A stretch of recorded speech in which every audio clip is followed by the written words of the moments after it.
So welcome to Satsang.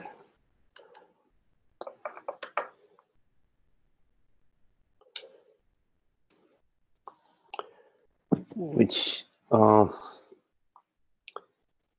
is always welcoming. So we welcome that which is always welcoming. So it's the recognition of a welcome that is eternal. It's always open, always available.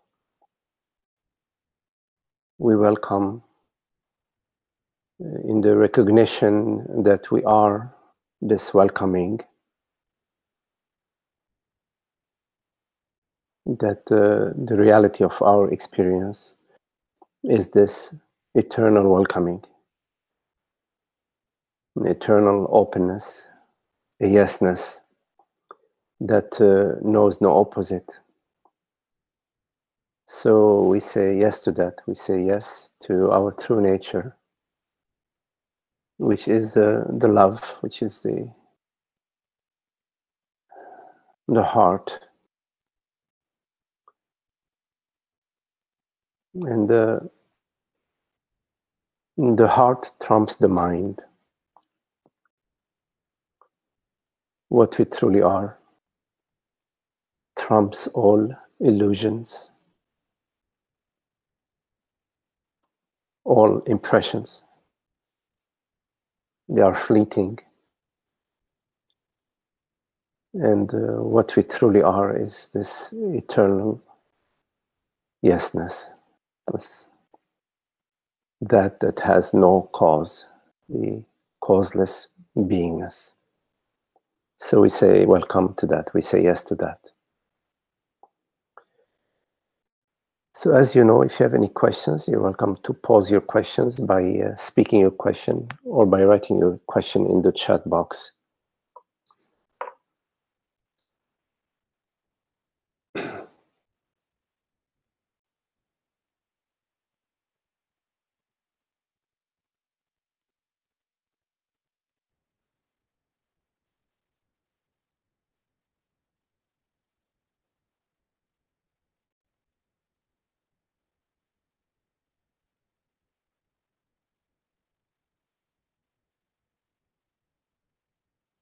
When we rest as the stillness.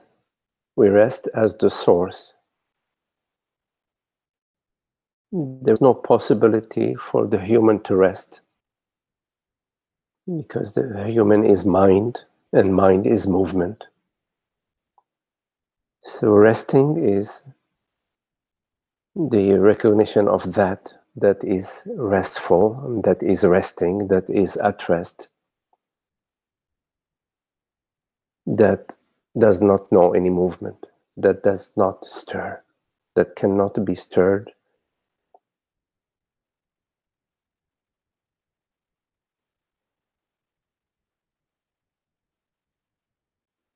It is not a resistance, it is an absence.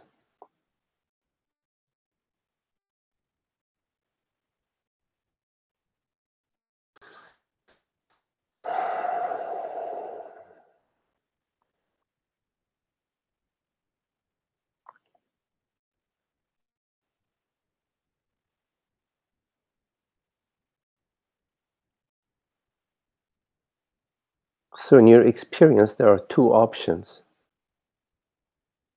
There is the mind, which is the movement of thought, which is the seeking, the resisting, the thinking, the avoiding, the wanting, the rejecting. And there is the contemplation of the self. When your experience is the mind, you are experiencing yourself as a person, as an ego, as a contraction.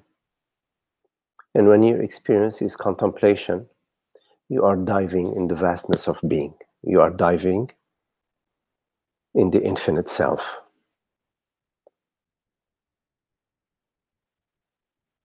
There isn't a third option.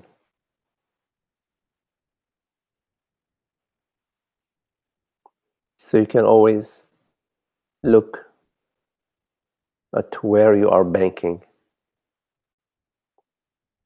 Are you in the feelings, the thoughts, the emotions, time and space, images, opinions, likes and dislikes?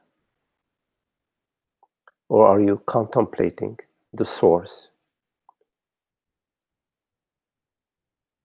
The contemplation of the source requires your everything, your wholeness, your allness. You cannot have a part-time interest in awakening, because you will get a part-time awakening.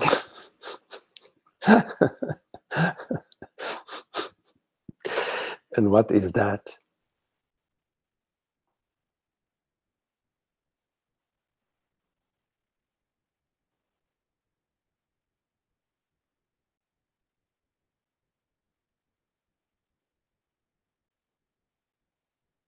So any questions? Magdi? Yes, hello Zoe. Hi.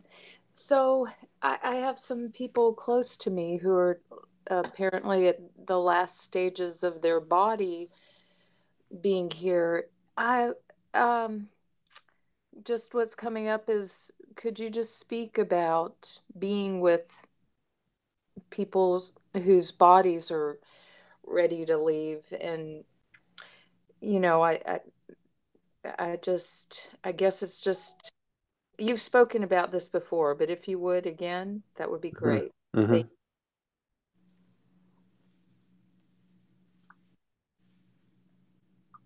You are always with bodies that are ready to leave. you. Ha ha.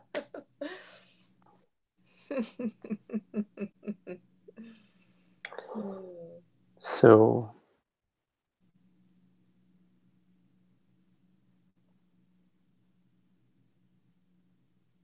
if we can be with the recognition of what we truly are rather than the stories, Mm. if we can be in presence rather than in, oh, my feelings, which are contaminated by the emotions. When we are in presence, we are free of the past and the future. We are not in thought, we are not in mentation. We are in our wholeness, in our borderless presence, which is love. Borderless presence is love. It's not an emotion, it's not an attitude, it's not a feeling, it's an absolute. So we are as the absolute.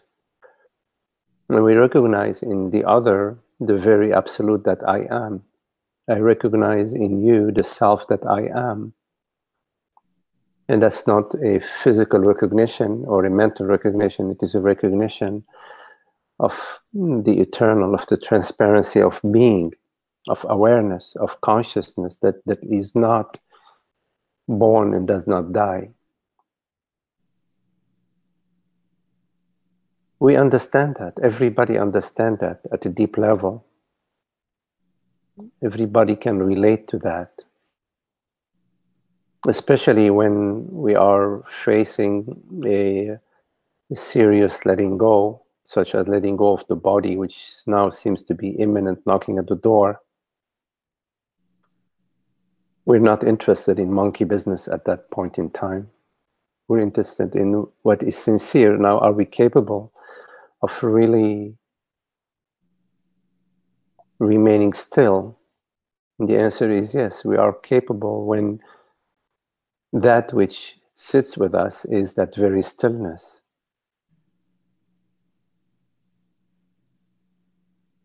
So whatever is stirring in the space comes and dissolves in the stillness that I am. Like galactic fields dissolve in the black hole.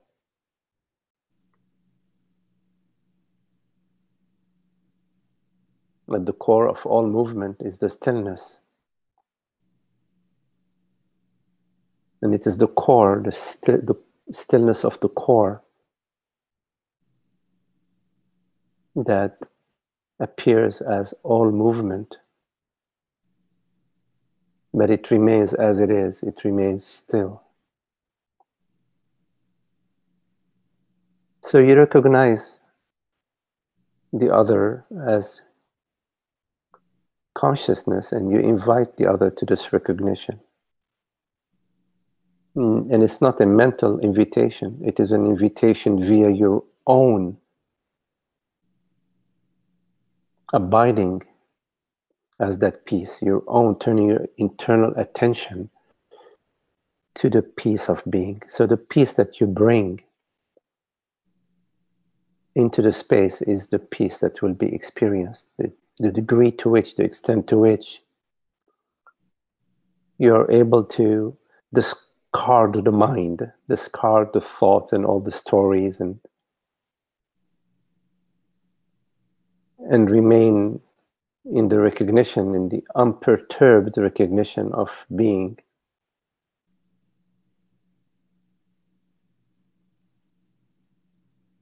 In that peace, we can rest.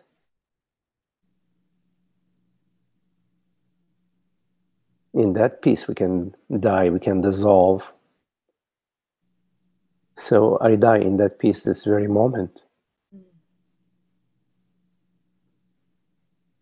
But the peace does not die.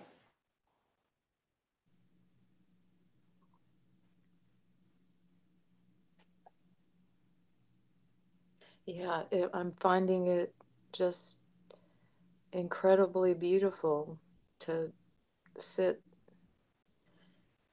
and just be. Yeah.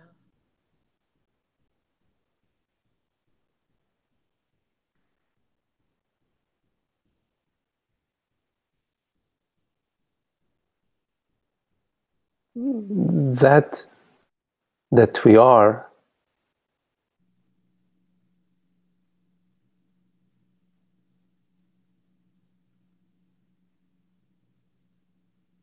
is beyond the mind,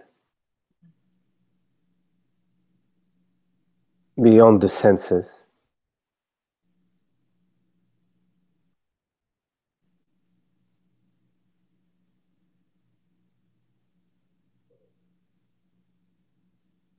That does not come and go.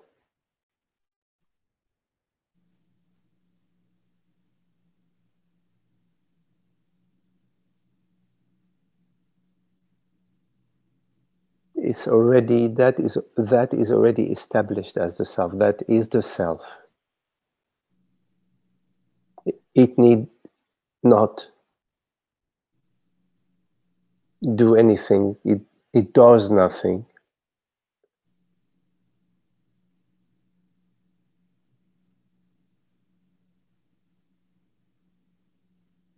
It is already completely fulfilled. It is fulfillment itself.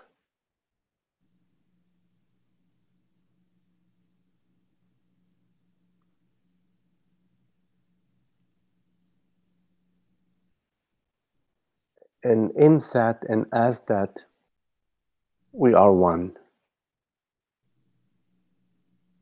That is oneness itself, wholeness.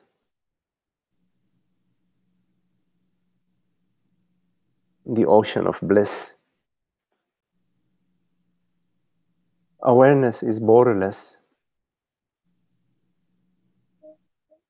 has no owners.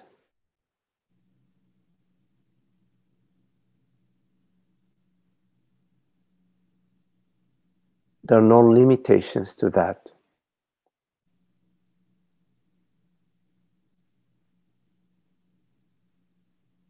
And is the reality of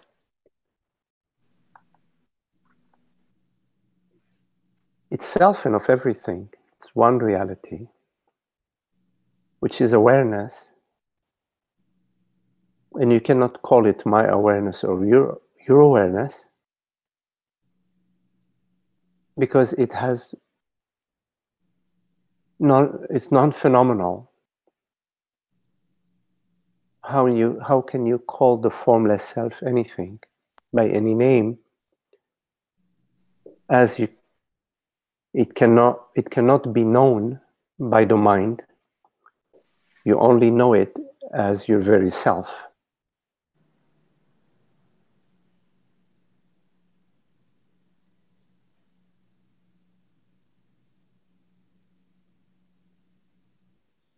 So when we are about to let go of the body,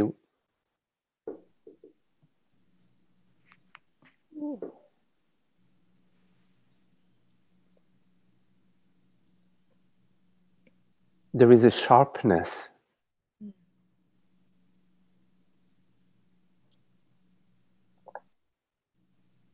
There is the potential of discernment and understanding.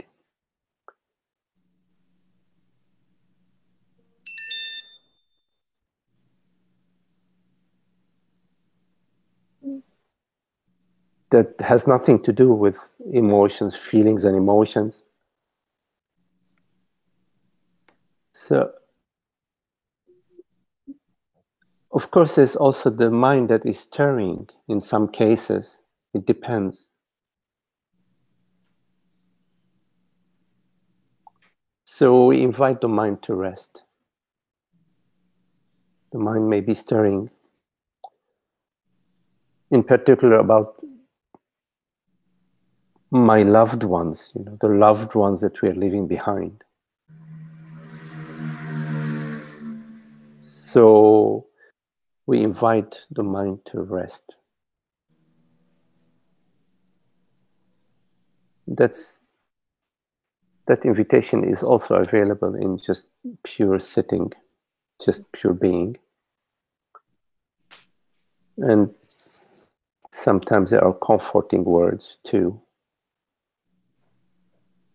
reassuring words. But who knows a lot about that is Ananda.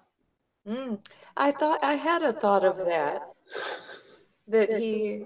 he does hospice, I believe. So yes. So at some point you can get a lot of pointers from him in some messages, or so I'm talking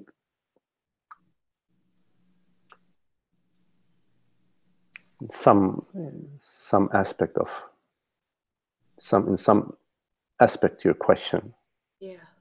There are many other relative aspects to your question that somebody like Ananda, somebody who has more experience with hospice work, can share with you.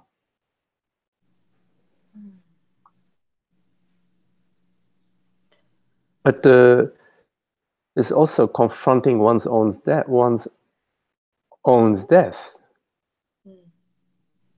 which is,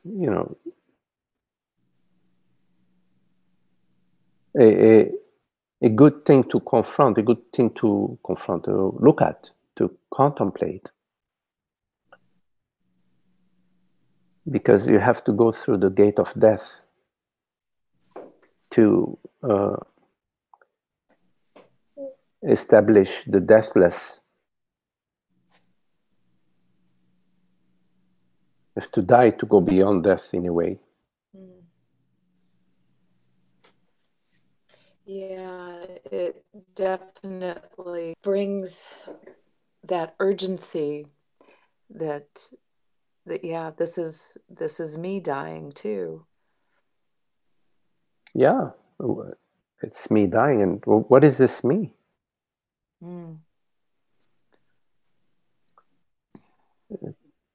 So the me, as you know the me,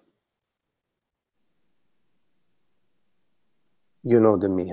How do you know the me outside of thoughts and the sensations? Yes. Yeah. But thoughts and sensations, in a way, one could say that they're they're constantly dying. Mm.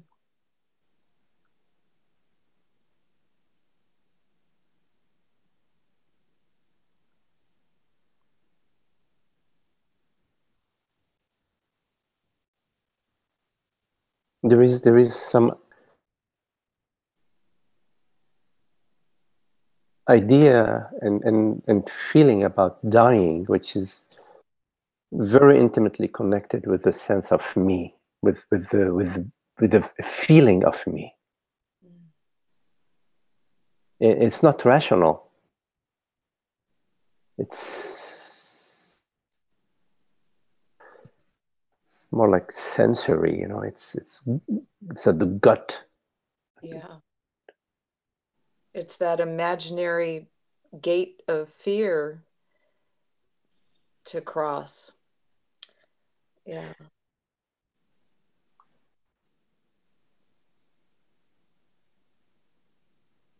It's like this, like God, I don't want to die, you know. Mm.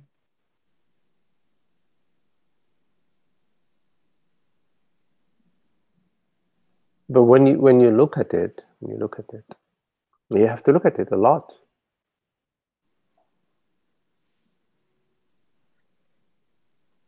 At the feeling, and you have to invite the feeling and feel that feeling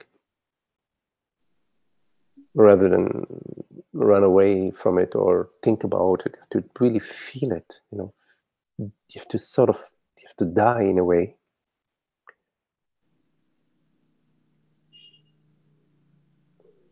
It's like going through the cloud or going through the mirror, getting on the other side, you know.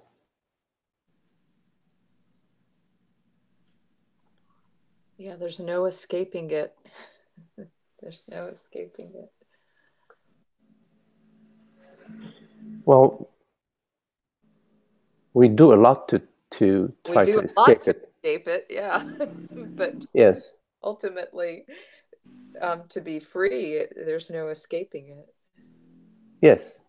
You cannot be holding on to the fear of death and be free. You can't be grabbing at something and be free at the same time. Right? Yeah. That's like sticking your hand. There's that metaphor of sticking a hand in a cookie jar and trying to grab as many cookies as you can, and you're holding on to it. You can't get your hand out. My mom used to hide the cookie jar up on the top shelf, you know. She made such delicious cookies. We used to find ways to get up there. I know, right?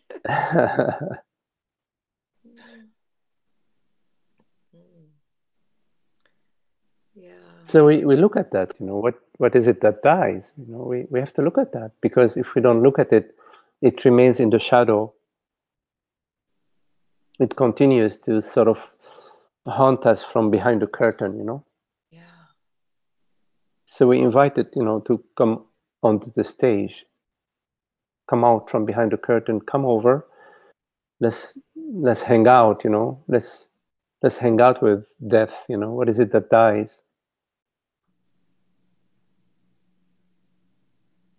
And you will find so many thoughts and feelings, you know, beliefs, and that not in the gut. But it's okay, you know. They're not in the gut. It's okay to look at it and to invite it, you know. So what? In a way, it's just a sensation with a thick, like a coconut shell around it, like a thick shell around it. But when you go to it, there is no shell, really. There isn't really a coconut shell around it.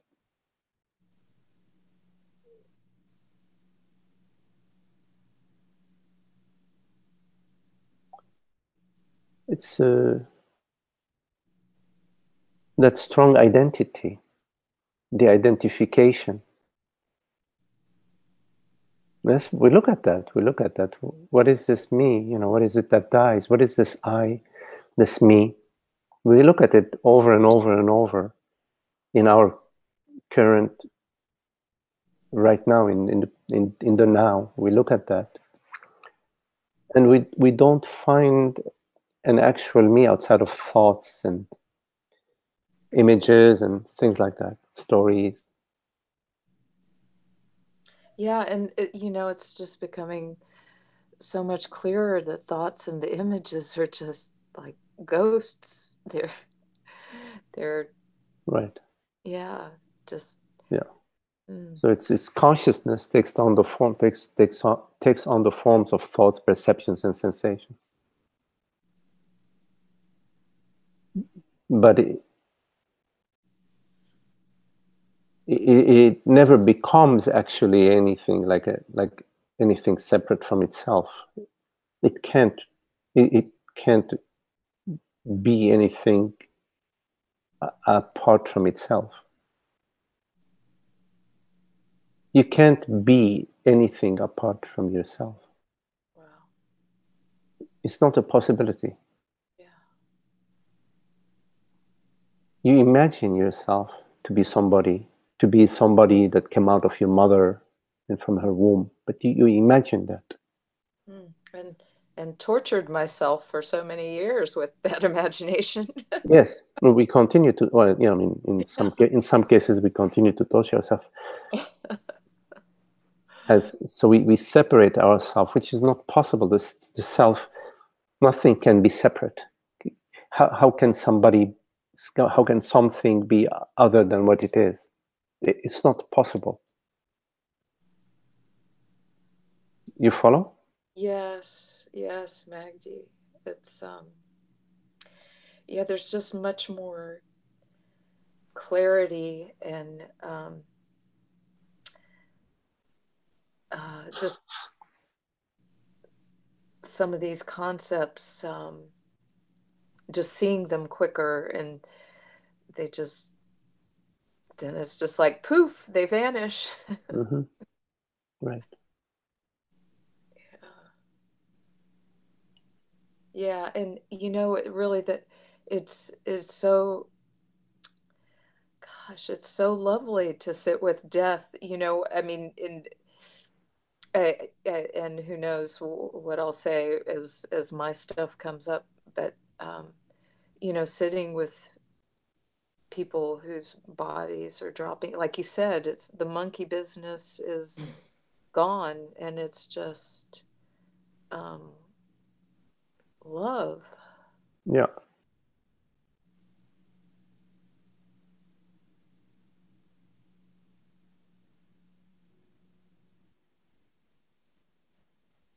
In a Thank you. way, it's good to get rid of an old pair of shoes, you know? Yeah, I can see that.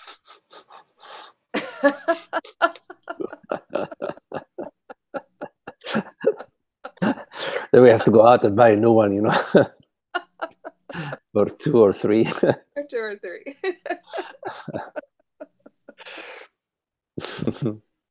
Thank you. Okay, Zoe.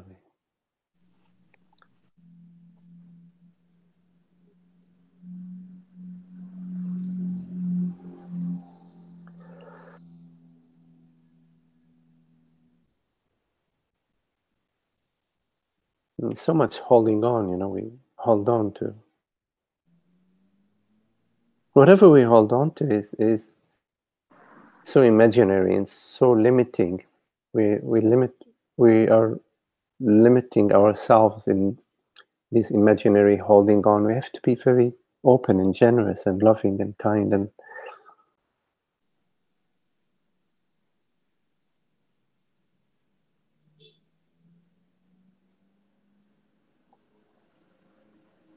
to be very generous, be generous.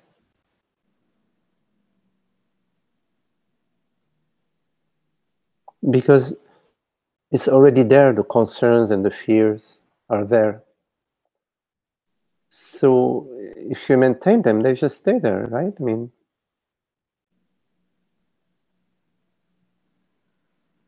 the rain isn't going to wash them away. you have to wash them away. You have to take action.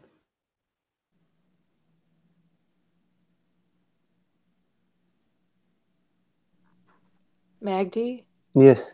When you just said that, I was going to share an insight that I had that I've, been blaming people for things that I could do myself.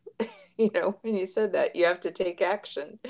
Yeah, I've been projecting that outwards, Yes. expecting others to do it for me. Yeah. Yeah. Anyway, thank you. Right. Yeah. Right. In a way, it's an interesting way of avoiding, right? I mean, of avoiding doing, acting ourselves, Yeah, not very helpful way of getting things done. Right. So somebody else has to fix it. Yeah.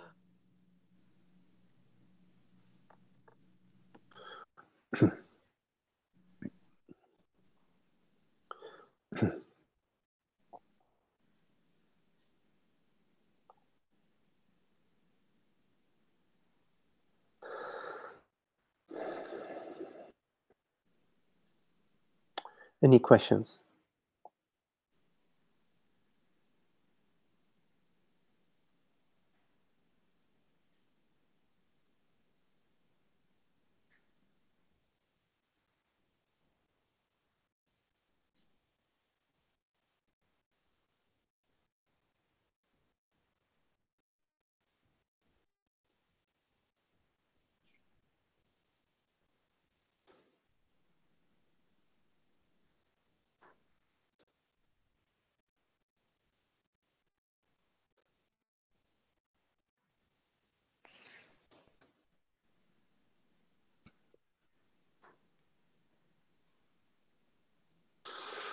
Magdi? Yes. Hello, Esther. Hi. You speak often of the transparency of being. Would you just speak to that, whatever comes to you to share? I don't have a question around it. Yes. Speak to that. Thank Yes. you. Thank you.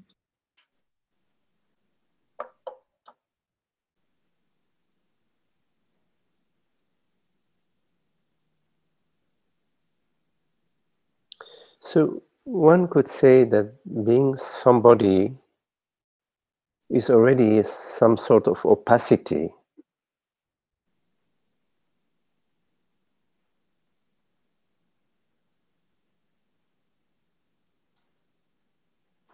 There is some sort of form, some sort of structure, some feelings, some emotions, some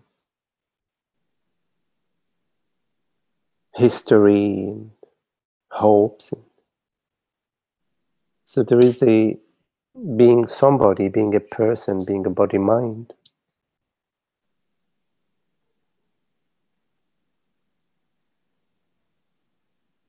Meaning being a separate self, being some identity.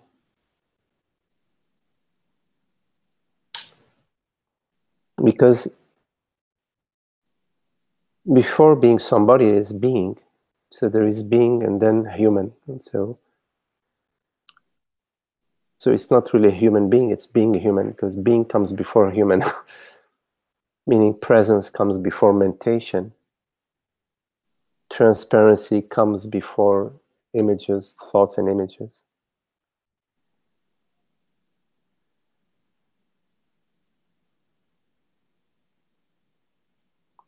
So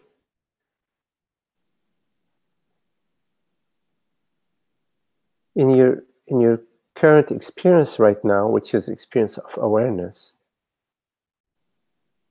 meaning the reality of your experience right now is awareness.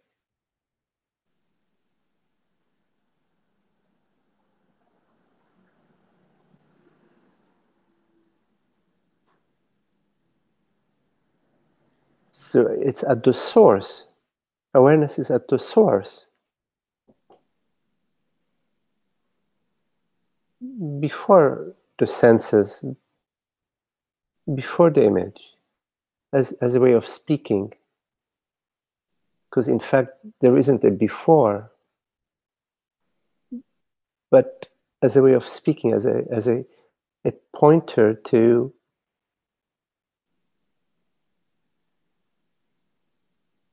before you go out with where the senses are leading you, where the eyes, where the ears, where the sense of smell, where the senses are leading you, there is awareness.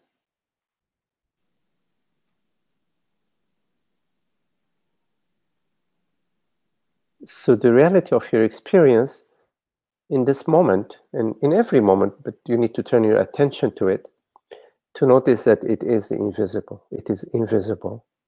It's transparent. Transparent meaning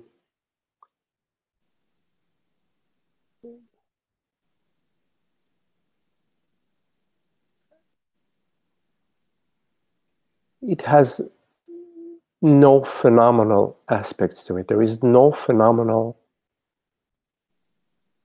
qualities to it. It's not composed of anything. It's not composed of atoms, molecules, of waves, of energies, of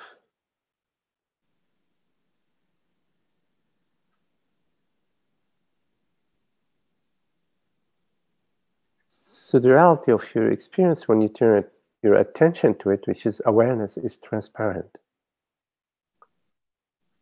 It's colorless, formless, invisible. But it's undeniable.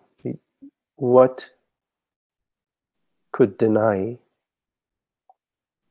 awareness? Nothing can deny awareness. And what confirms awareness?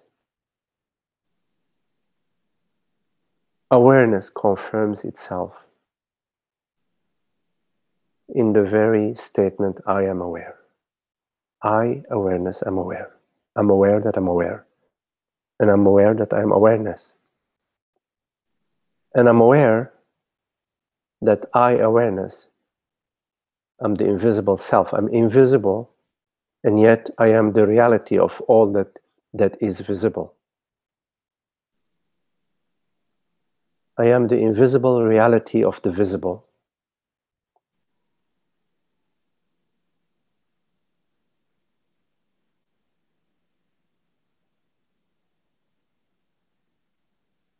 And I am. I, awareness, am.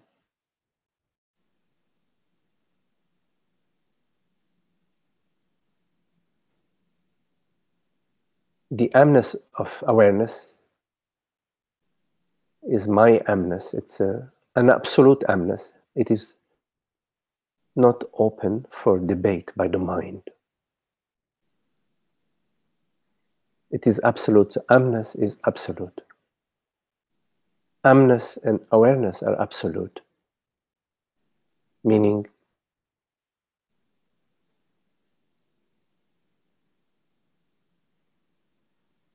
I am knows I am,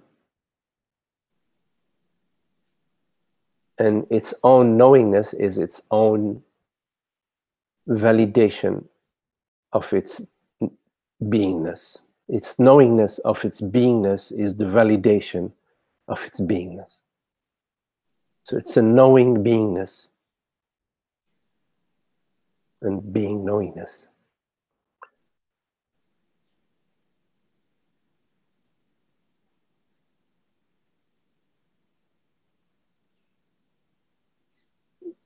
And amness is being.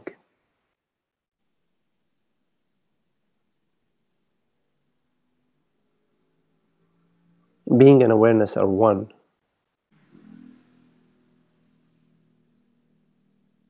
There is no being without awareness and no awareness without being. They're one. They're like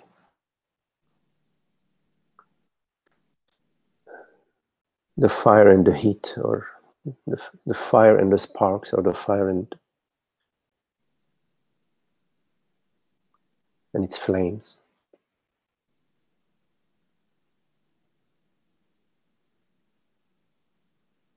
So the transparency of being refers to amness awareness. Amness is being, and awareness is knowingness. And the transparency aspect of Amness knowingness is non-phenomenal aspect.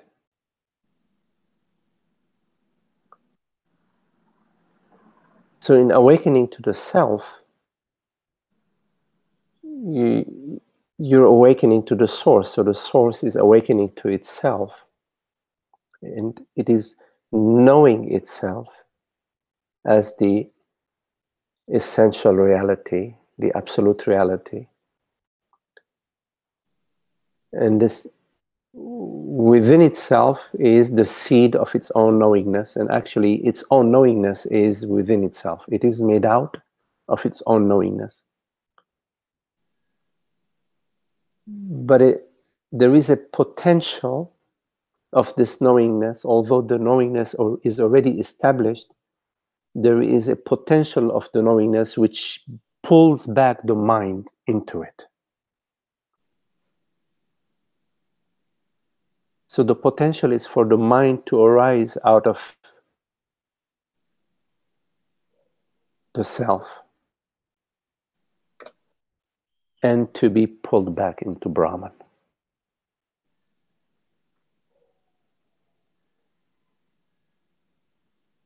In awakening to the self,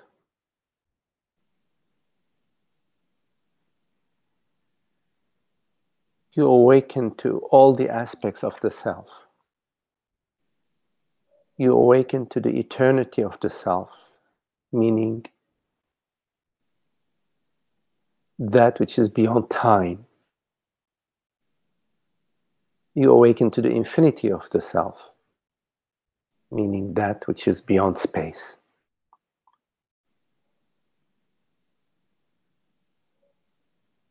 You awaken to the freedom of the self, meaning the absolute quality of the self that has no opposite. And with the freedom is the happiness, the absence of opposite. So the freedom and the happiness and the love, which is the wholeness, the union with everything, are aspects of this awakening.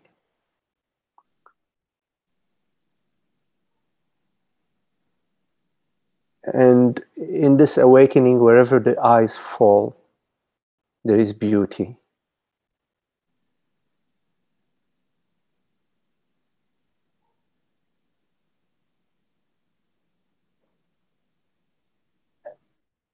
And at the sensory level,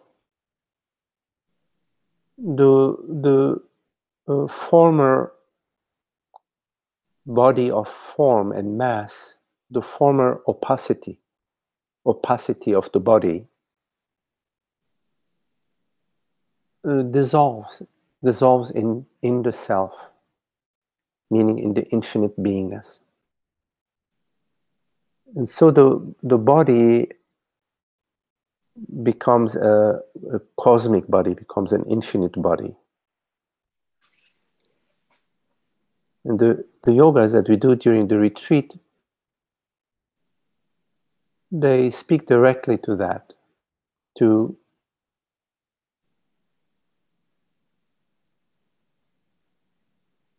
the true body, which is a limitless body,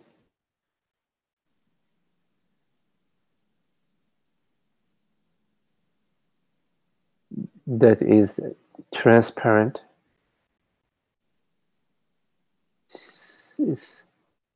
and from that transparency it is as if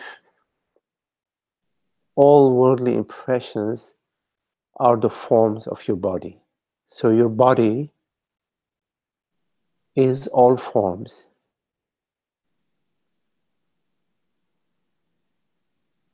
And all forms are intimate with your body. So your body is infinite nothingness, and everything is it.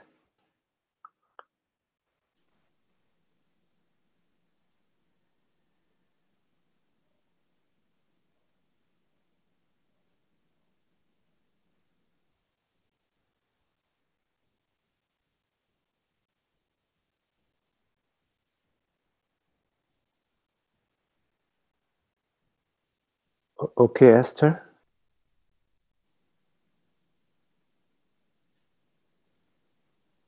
Thanks. Thank you.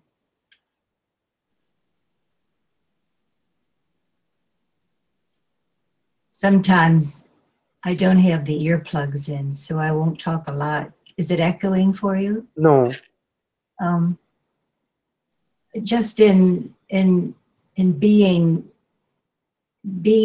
present, in perceiving, when the eyes perceive beauty, something exquisitely beautiful. Somehow I've used the word transparency to feel that, the essence of that beauty. Yeah. And it's been hard to articulate, but I appreciate what you just shared. Thank you. It helps.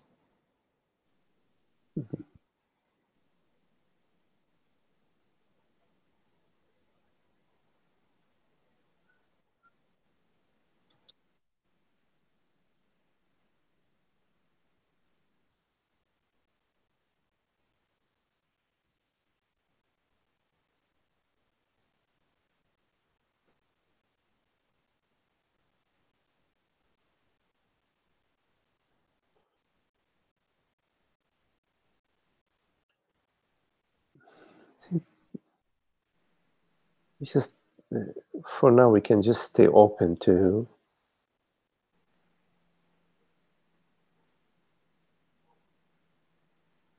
this transparency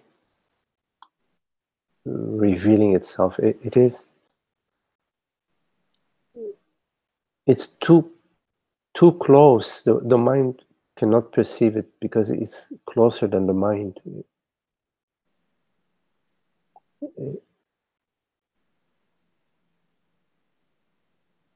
Whenever the mind goes out, it goes towards an object.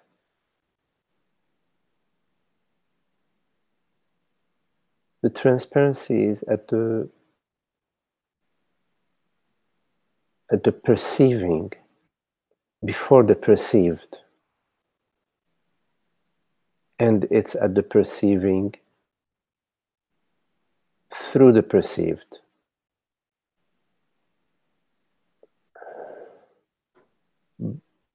But it's not perceived like you perceive via the senses.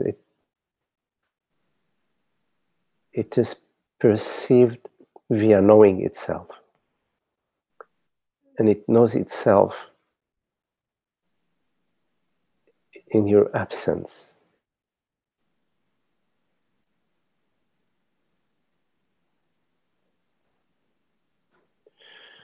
Okay, well, it's good enough. It's good enough for now, I think.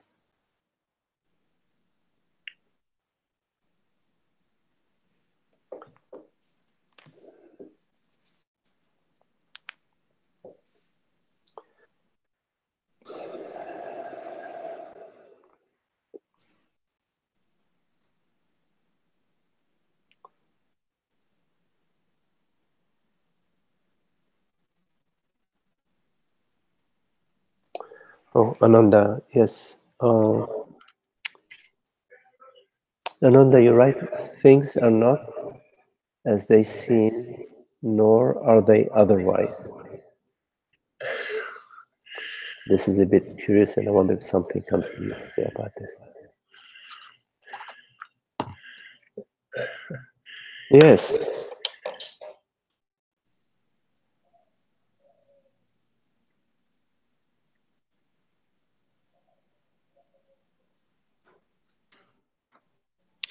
So, things are not as they seem as objects. Things are not as they seem as mind. But they are as they seem as consciousness.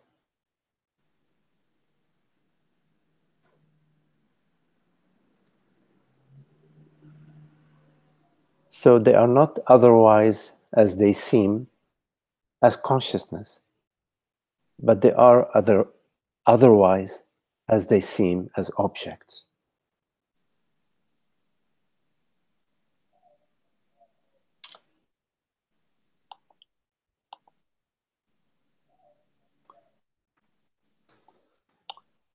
I had muted you, Ananda, because there was a little echo, but so you can unmute yourself if you wanted to say anything. But that's what I wanted to say about what you just shared.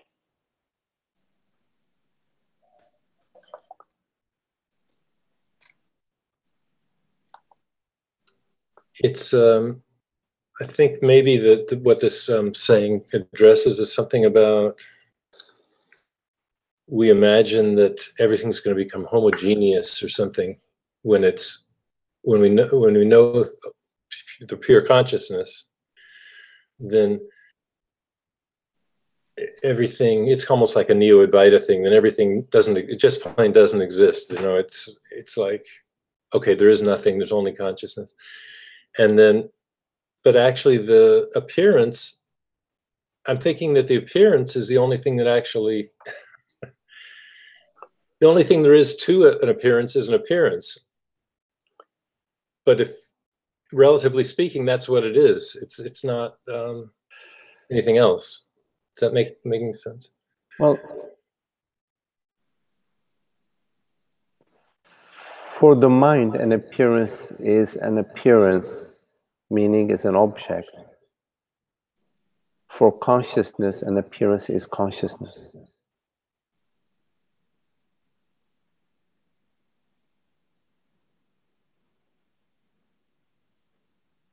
So it is itself appearing as an appearance, one could say,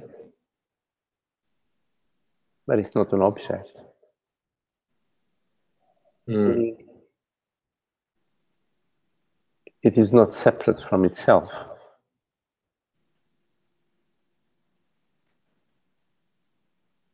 You follow? Yeah. It's in my contemplations lately, it seems that, like I say, I sit down and I'm just sitting, and then things arise, whatever they are. Something looks at it and just says, "Oh, it's more arising." It doesn't really touch anything. Yes. And then something else, and I kind of enjoy that. I don't know. Just yes. So it sounds like the viveka, the discrimination. That there is this is the practice of discrimination between what appears and what is real. That's what it sounds like. Thank you, Habibti.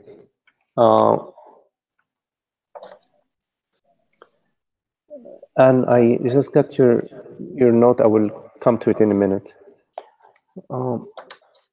So in Viveka, there is a discrimination between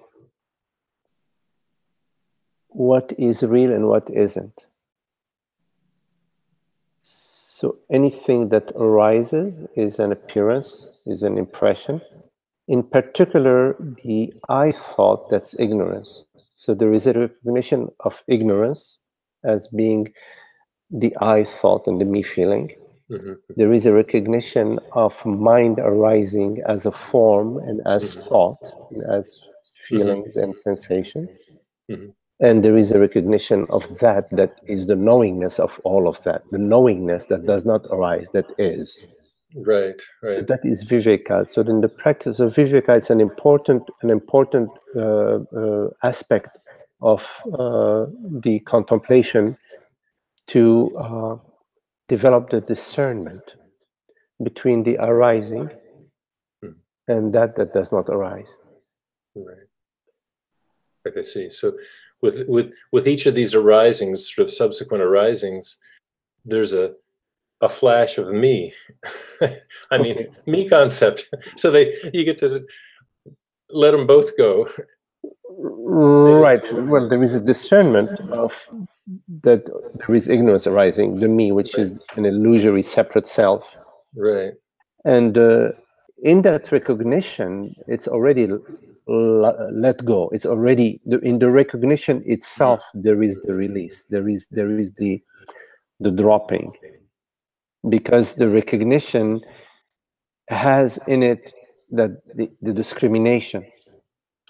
So there's already the dropping there, but there is a step further that is worth mentioning, in that sometimes, depending on our, let's say, degree of maturity and how we are experiencing our maturity at this very moment, we may go along, even though we may recognize ignorance, we may still act upon it.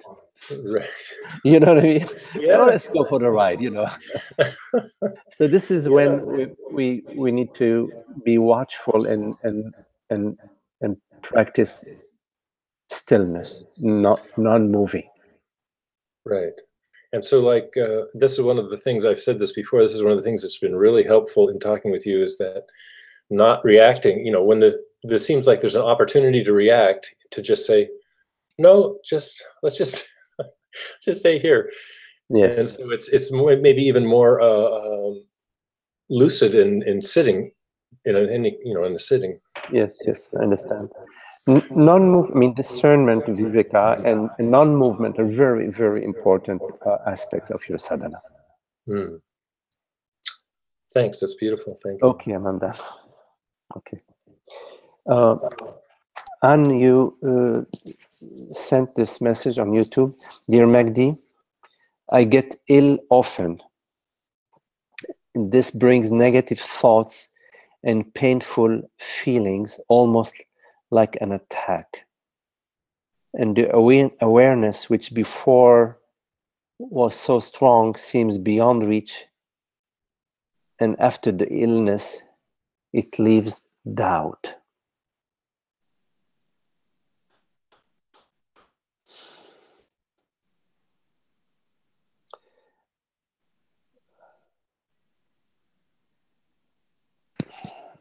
And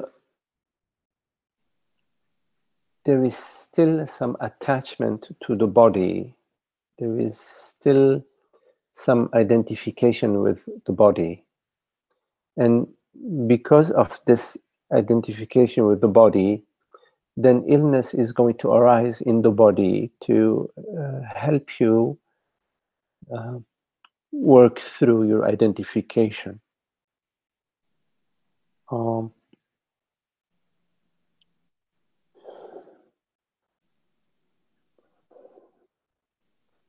Your business with the body is to cater to it and to care for it without getting totally fanatic about it, the best you can, without identifying with the body. So you are the sort of the caretaker and the enjoyer of the body, and you use the body for celebration, for contemplation, for enjoyment. And also you simultaneously, you are taking care of the body, you are caring for the body. Of course, there is a knowingness that the body is transient, is temporary. The bodies come and go, they're like mentations, they're forms. So in this body form realm, the body has a function to assist you, to be sort of an instrument for you, not assist you, to be an instrument, well, maybe assist you, an instrument for you, a sort of laboratory for you to work with the identifications, to work with, the identification with the body, and to sort of contemplate, the transitory aspect of the body. So identifying with the body is not very wise, because the body is going to go to hell and high waters. It's going to go to pot. The body is going to go to pot inevitably. So Why do you want to identify with something that's going to go to pot? You know, I wouldn't do that. Remain as consciousness. You know, you are the awareness, right? You are awareness. You're aware of the body. You're aware of the conditions of the body. You remain with awareness. And when it comes to the illness of the body, the angst that you're experiencing is because of your identification with the body. So the pain that you're experiencing and the negative feelings that you're experiencing are not because of the body, but because of your identification. And so you're saying the awareness, which was strong before, seems beyond reach, and after the illness, it leaves doubt.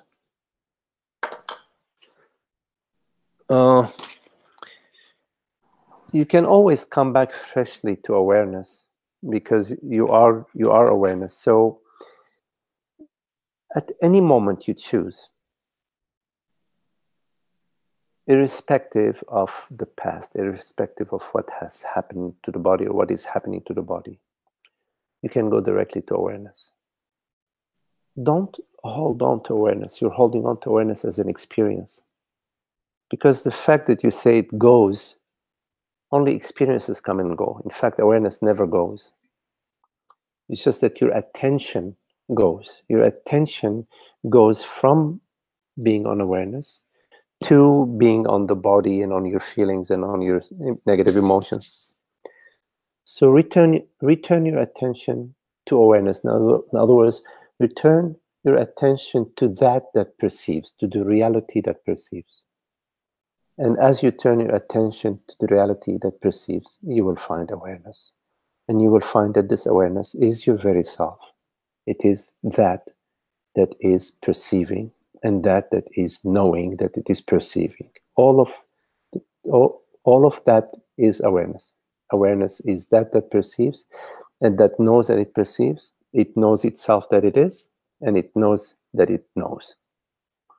And that is available to you. Whenever you turn your attention to awareness, your doubts about awareness will dissolve, and you will find yourself reestablished in the certainty of I am that, I am this awareness, and I am this aware presence.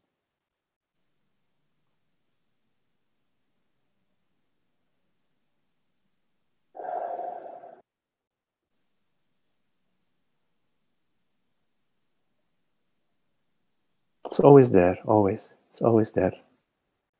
Just turn your attention to it.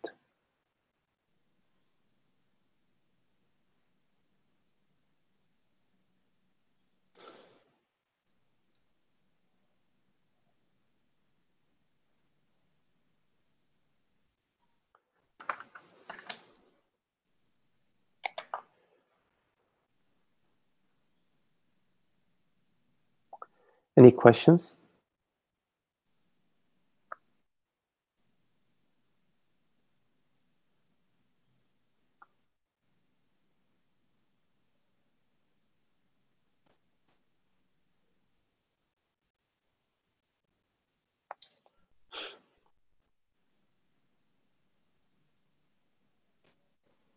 Magdi? Yes, Esther. It's Esther again. I would just add, from my experience with illness and the aging body, there's almost like I recognize a built-in grace. If one stays in the body till it, the aging process runs its course, I think the grace is that you see it as a pair of old shoes. In other words, you begin to see that, why would I want to keep these? It's like a built-in grace that it helps you besides becoming aware of who you really are, the body itself doesn't want to really stick around. Mm-hmm. That's been my experience anyway. Yes. Thank you, Esther. I remember Francis Lucille talking about the body and the pains in the body, and he would often say that we experience, pain in the body, and we experience the aches of the body because the body is calling our attention about managing it better. It's maybe how we're eating, or lack of exercise, or too much of a stressful lifestyle. So it calls us to be better managers in a way. And also at some point in time, in old age, then the body becomes so painful. It's basically just telling us, okay, you can let it go now. You don't need to hold on to it. So yeah, at some point the body is like an old shoe, and in time we let it go. So makes sense.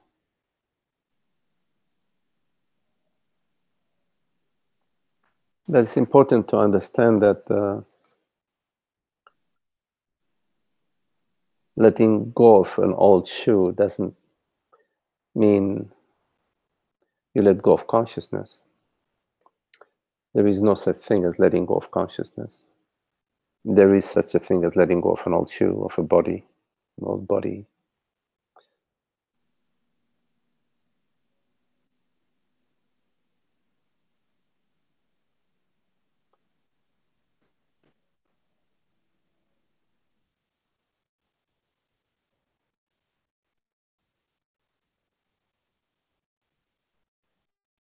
And also, like,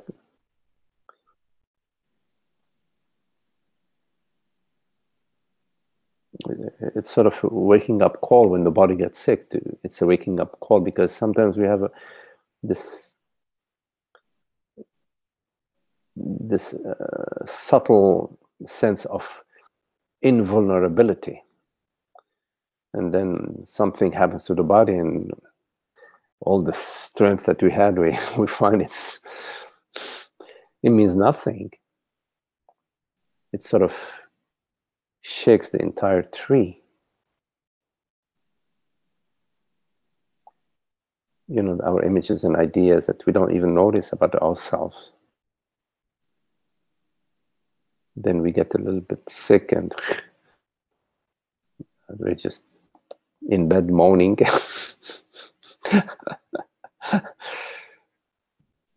All our plans and dreams and projects, they don't mean anything at that time. There's a lot of identification we have with activities and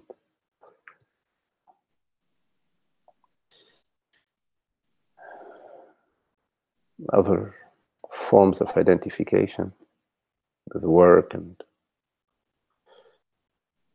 etc.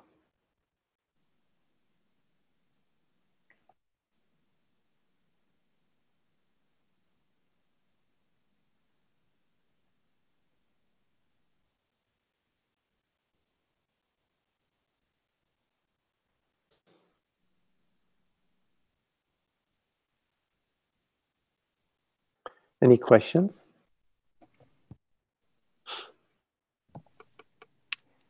Bhakti, Yes, Zoe? this is Sun Young. Oh, hello, Sanyong. Hi. You were talking about the body and awareness. Mm-hmm. And when I sense the awareness, it seems to center around the body. Mm-hmm. Am I missing anything? Mm-hmm. Mm-hmm. Mm-hmm.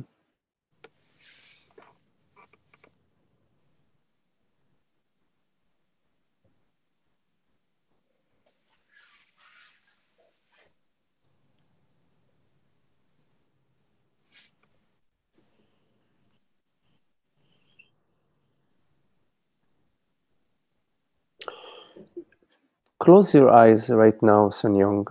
Mm-hmm.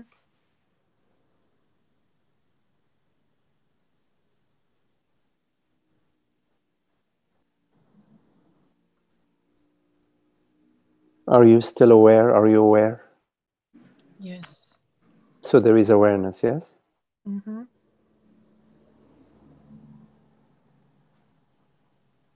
What about the body? What is your experience of the body right now?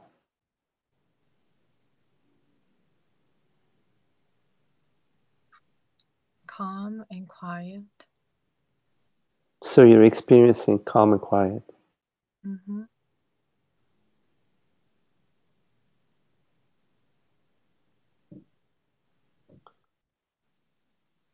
Are you experiencing the body?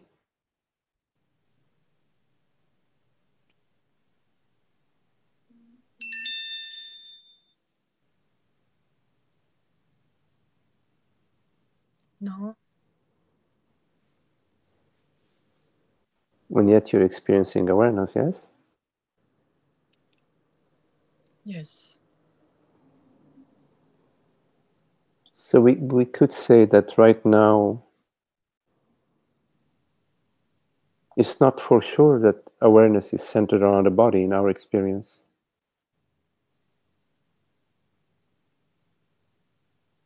In fact, right now in our experience, there is no body, there's just awareness.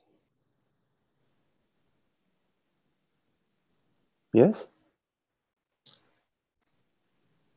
In your experience right now. But the sense of like spaciousness, I feel like it centers around my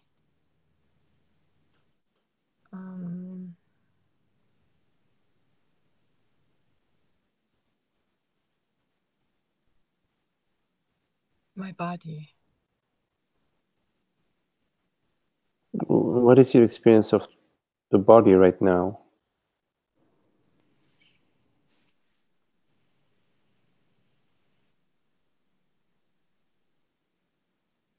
I guess it's not the body, but it's the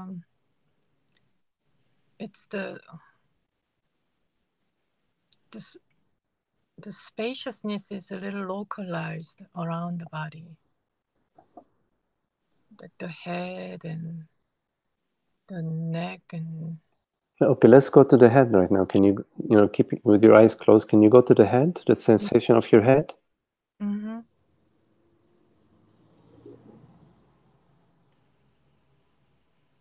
Yes. Is awareness still there?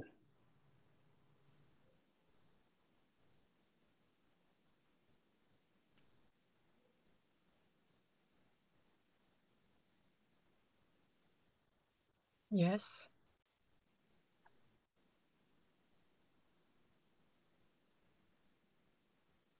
Can you describe the sensation of the head?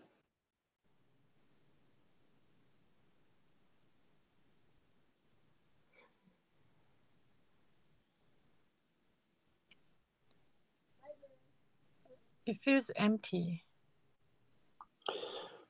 Okay. And this emptiness, is it full with the awareness?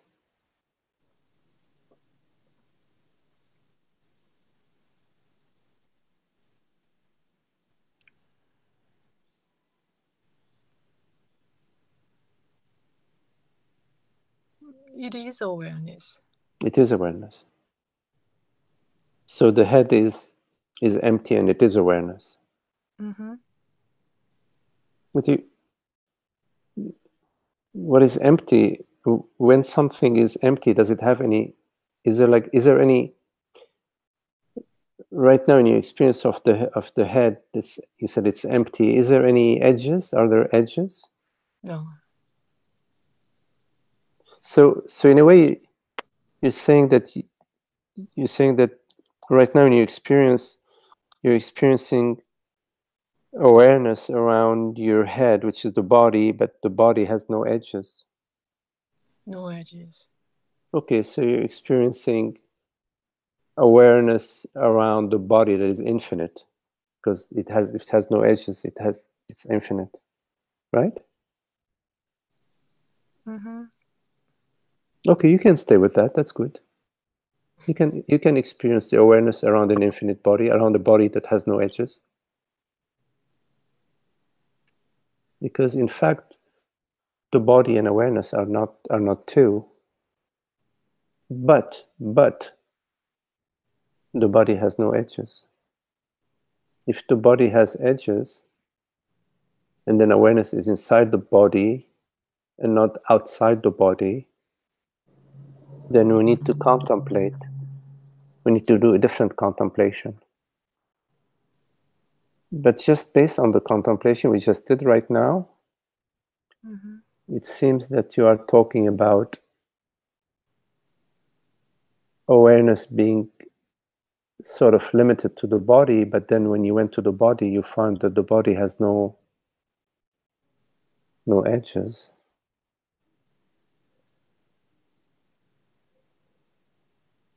So you're describing an experience of awareness around an infinite body, which is fine. That's what we're talking about. All that remains for you now to do is to recognize your experience and not to discount it, not to dismiss it.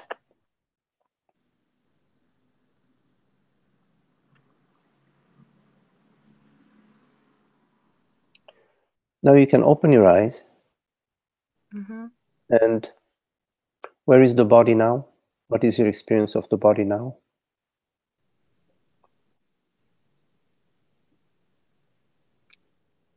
Here, sitting here. What is your experience of the body? You're experiencing sitting?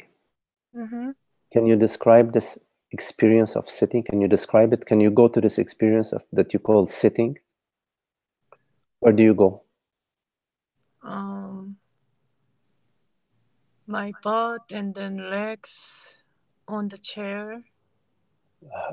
Okay, let's go to your legs and your back. Let's go to your legs, since we pick that up first. Go to your legs. Without necessarily looking at your legs, just going there to the sensation of your legs. Can you describe the sensation? Yeah, my sole of my foot area is touching the floor. No, describe the sensation. The sensation. Like,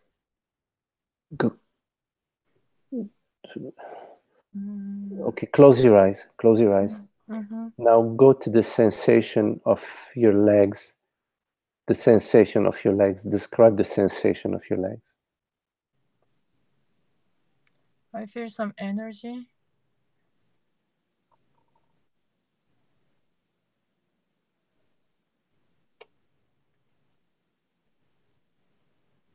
Can you describe this energy?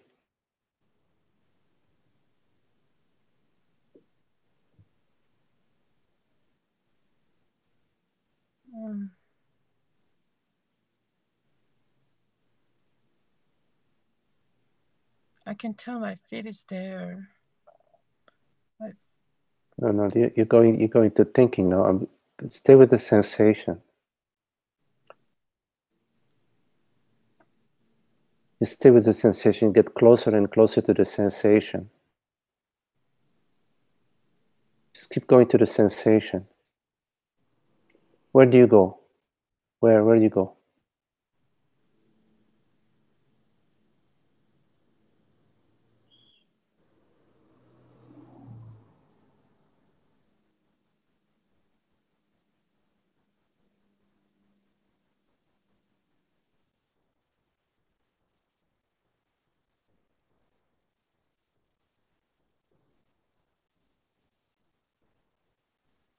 You're not going anywhere, right?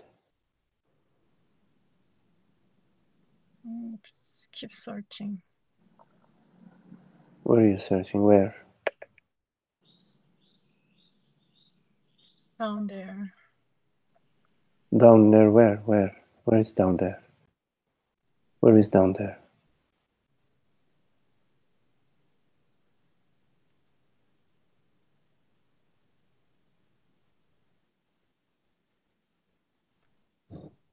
my foot.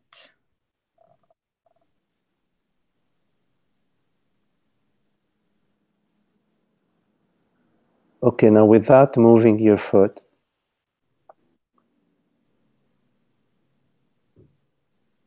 going to the sensation, go to the sensation of your foot and bring that sensation very, very slowly, without any effort. Bring that sensation about 6 inches in front of your face. Take the sensation, bring it up, bring the sensation up to 6 inches in front of your face.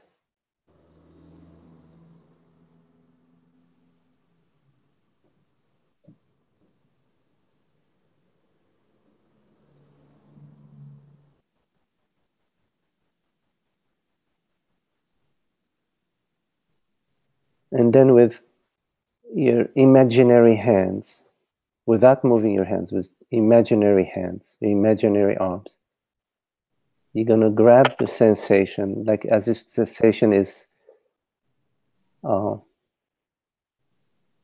ball in front of your face. You're going to grab the sensation from the right, with the right hand on the right side, and from your left hand, you're going to grab the sensation from the left side, and you're going to very gently, like cotton candy, you're going to pull the sensation so that the sensation changes shape from being a circle to being sort of a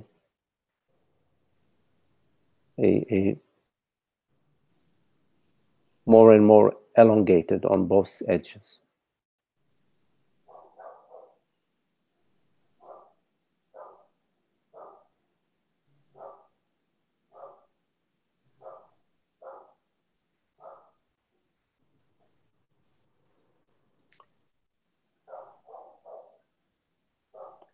Okay, tell me now, what is the sensation of your feet? What is the sensation of your leg? Where is it?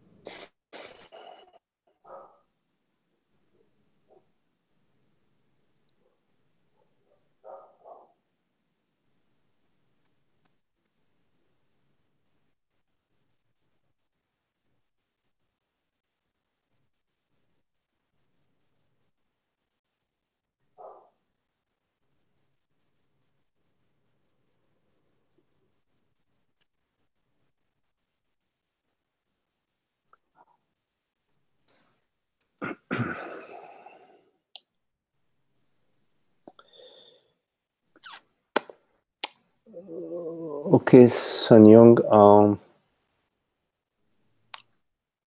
think that your initial contemplation that that awareness was somehow around your body, and then when you went to your body, went to your face or your head, and you found it has no edges. Mm-hmm. If you can use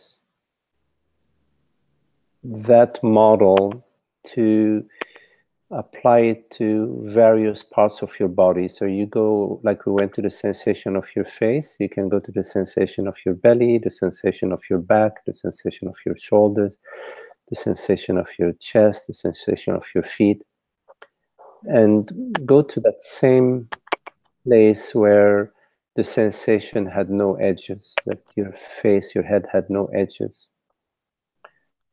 And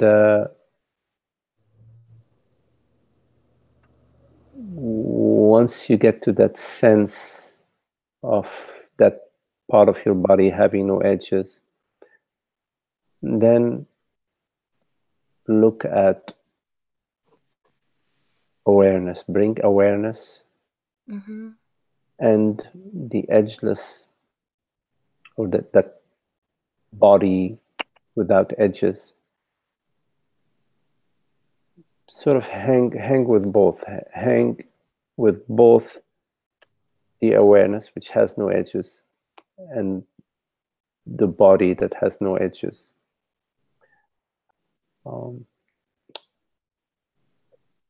And just keep me posted how that is for you, okay? Okay, thank you. Okay, Sanya. Very much. Okay, Thank okay, okay.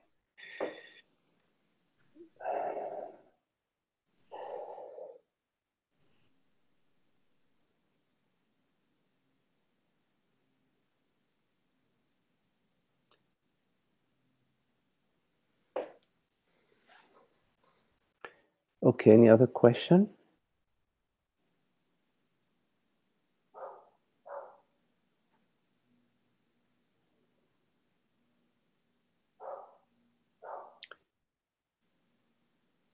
Okay, well, thank you all.